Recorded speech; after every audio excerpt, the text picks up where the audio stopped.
Assalamualaikum warahmatullahi wabarakatuh. Saya Oriza Marsenida. Di sini saya akan mereview tugas mata kuliah manajemen yang diampu oleh Dr. Muhammad Ridho Hidayat, yaitu dengan salah satu materi diambil berjudul Manajemen Pengembangan Organisasi. Pengembangan organisasi atau organization development merupakan salah satu bidang pengembangan dari manajemen sumber daya manusia, di mana pengembangan organisasi fokus membantu perusahaan dalam mencapai peningkatan kinerja yang berkelanjutan melalui SDM-nya. Pengembangan organisasi bersifat kritis dan berbasis sains yang membantu organisasi membangun kapasitas mereka untuk berubah dan mencapai efektivitas yang lebih besar dengan mengembangkan, meningkatkan, dan memperkuat strategi-strategi struktur proses kerja.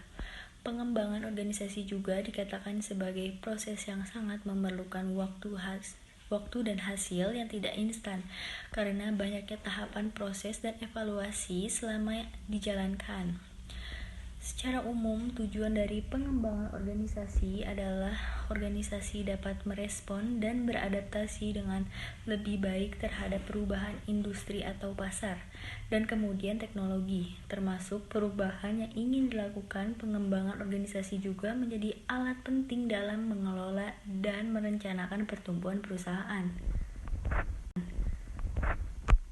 Selanjutnya, manajemen pengembangan organisasi juga merupakan suatu usaha jangka panjang yang didukung oleh pimpinan tertinggi untuk memperbaiki proses-proses pemecahan masalah dan pembaharuan organisasi, terutama melalui diagnosa dan pengelolaan budaya organisasi secara kolaborasi dan lebih efektif dengan penekanan khusus pada tim kerja yang formal, tim sementara, dan antar kelompok kebudayaan dengan bantuan konsultan, fasilitator, dan dengan penggunaan teori serta teknologi dari ilmu perilaku terapan, termasuk penelitian tindakan.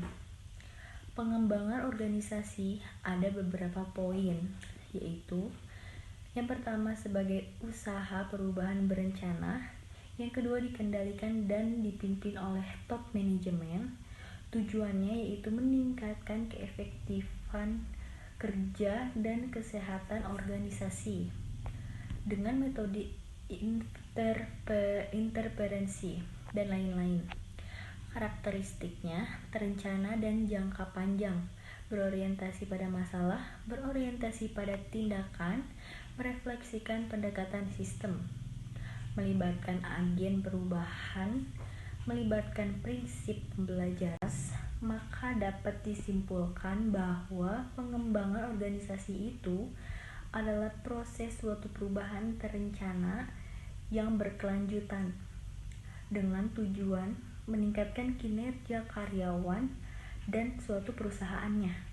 Tujuan dari pengembangan organisasi yaitu agar organisasi dapat merespon dan beradaptasi dengan lebih baik terhadap perubahan industri atau pasar dan kemajuan teknologi.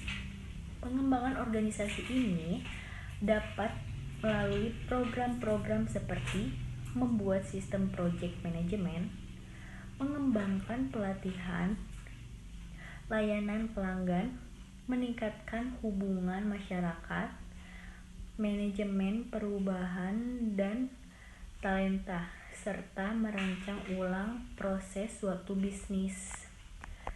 Sekian dari saya, mohon maaf apabila ada kesalahan kata. Wabillahi taufiq wal hidayah. Wassalamualaikum warahmatullahi wabarakatuh.